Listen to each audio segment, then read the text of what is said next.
Praise lord. ప్రభు బిడ్డలైన మీ అందరికీ ప్రభువైన యేసుక్రీస్తు నామమున నా హృదయపూర్వక వందనాలు తెలియపరుస్తున్నాను.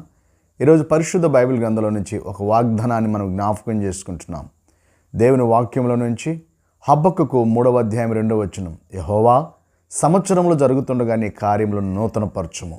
అవును దేవుని బిడ్డలారా, మన ప్రభువు సంవత్సరములు జరుగుతుండగా ఆయన కార్యాలను నూతనపరుస్తాడు. క్రొత్త కార్యాలు ఆయన మన పట్ల చేయాలనుకుంటాడు. ప్రార్థన చేసుకుందామా? పరిశుద్ధుడా నీకు వందనాలు. ఈరోజు మీరు మాకు ఇచ్చిన వాగ్దానం, అవును నాయన, సంవత్సరంలో జరుగుతుండగా నీ కార్యములను నూతనపరచమని ప్రార్థన చేస్తున్నాం. నాయనా, నీ బిడ్డల కుటుంబంలో ఒక్కొక్కరి జీవితాల్లో వారి ఉద్యోగాలు, వ్యాపారాలు, వ్యవసాయాలు, చేతి పనులు, ఓ నాయనా, ప్రమోషన్లో, బిడ్డల చదువుల్లో, అప్పుల్లో, సమస్యల్లో అన్నిట్లో కూడా నూతనమైన కార్యాలు చేసి బిడ్డలున్న ప్రతి స్థలంలో చూస్తున్న దేశ విదేశాలు ఆశీర్వదించమని యేసునామములో వేడుకున్నాం తండ్రి. Amen, amen. దేవుని యొక్క కార్యాలు మనకు తోడై నడిపించునుగాక. Amen. God bless you all.